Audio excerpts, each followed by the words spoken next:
Fantasy, 1200 words. Start. Secondly, Imperial Chemical Industries is a world monopoly and serious allegations were made against that concern not only by us but also by those Indian gentlemen who are engaged in the soda ash industry that concern taking advantage of its monopolistic position was maneuvering the price of that commodity in such a manner as to put the Indian indigenous industry in very serious difficulties. The only ground of criteria on which the license was given to Imperial Chemical Industries for importing soda ash was that for a number of years it was the greatest importer.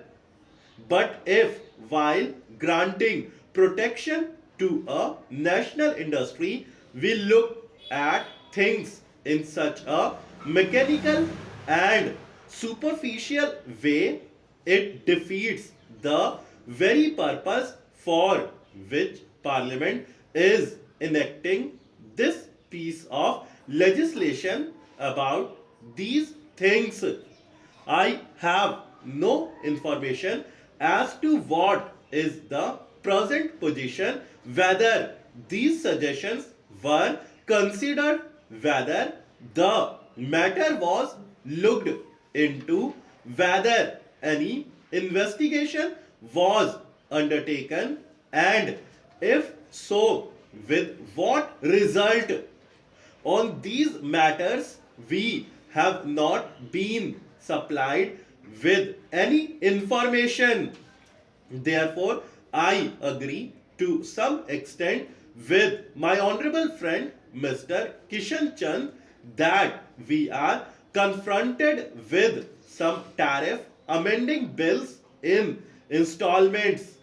These bills are presented before us as necessity arises, but while they come to us, we do not have the total picture before us. Whatever information is given is of a very general nature and superficial, and it does not rely help to understand the real position as regards those points which I have made out. Mr. Deputy Chairman, as the time is short, I should like to confine myself to two or three observations. First and foremost, in addition to certain information being given to members who are interested in the subject, it is necessary when the Export Advisory Council meets twice a year that invitation should be given to such members to attend these meetings. The government itself will benefit by the members listening to the viewpoints, but by those people who are in the trade.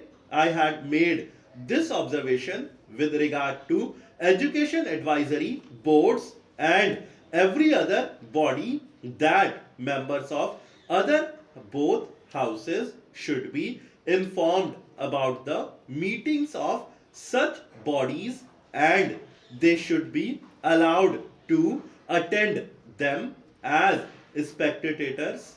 They will not take part in the proceedings, but there could be nothing lost as far as both the government and the members are concerned by the members being allowed to attend their meetings. Secondly, though this may not be exactly the occasion to deal with it, I want to put to the Honorable Minister this point and seek his advise. While moving the motion, the honorable member made a very fine speech giving us a clear picture of what the universities are today and what the universities should be. But, sir, I was unable to follow the objects of that bill. The aims of the bill do not seem to be clear even to the framers of the bill.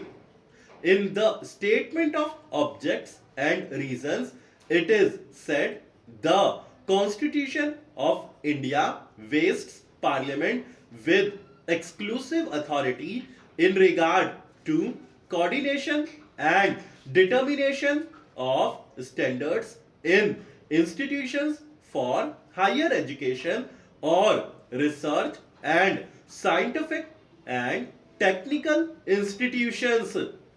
It is obvious that neither coordination nor determination of standards is possible unless the central government has some voice in the determination of standards of teaching and examinations in universities, both old and new. If we observe this statement, we can see that it is the intention of the framers of this bill to have control over the universities, at least with regard to coordination of standards of examination. If that is the object with which this motion is brought, then I wish to submit that they should have introduced a bill for controlling the universities. If we go through this bill, my suspicion that the objects are not very clear to the framers of the bill is confirmed because on the face of it, the title of the bill is the University Grants Commission Bill. So the object that is intended is that a commission should be established and the commission should have control with regard to the utilization of the funds that are given to the universities. It means that the University Grants Commission should control the universities in respect of spending the grants that are made to the universities.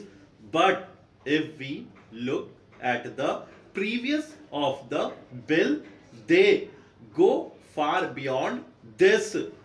Several clauses are provided here not only for universities which receive grants but for all universities which have been asked to furnish particulars to the commission and to observe certain other conditions.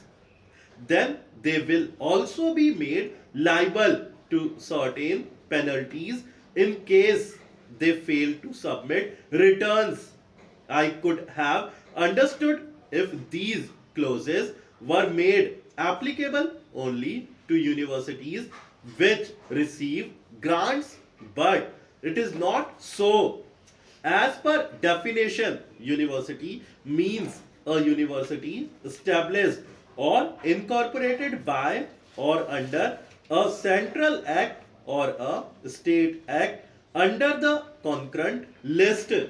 So I wish to know from the honorable members what exactly is the object of this bill to have some sort of control over universities, to regulate the universities.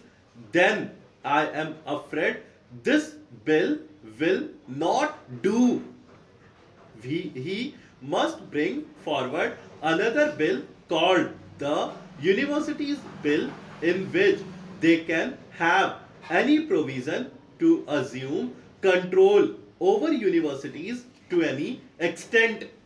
On the other hand, if the object of this bill is only to exercise control over the spending of the grants made to the universities if this is to be made applicable only to such universities as are applicable to the grants commission, then I am afraid some of the provisions have to be deleted entirely or materially altered. This point I wish is to be made clear. Coming to the composition of the commission, it has already been observed by some of the honorable members that the number is either small or large.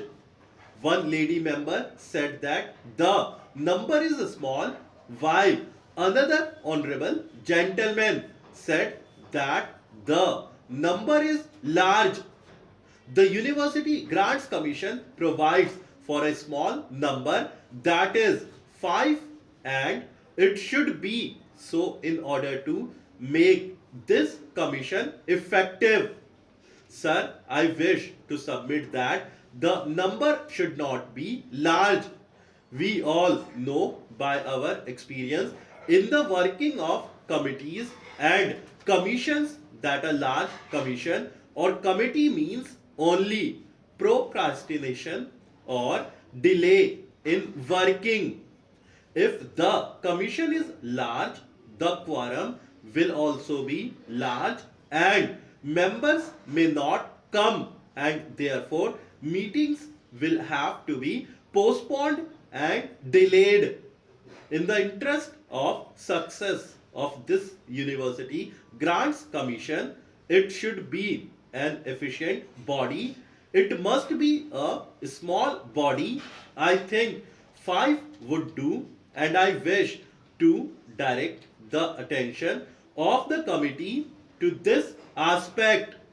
The members of this body should be very eminent educationists. With regard to composition, a provision is made for appointment of members from among the vice chancellors of universities. That is provided in subclause A of clause 5. Sir, this is a matter which involves a very great principle. When universities are applicants for grants, would it be advisable to put the vice chancellors of those universities on the commission? We want this university grants commission to be an impartial body. We want the members of this commission to be above all influences stuff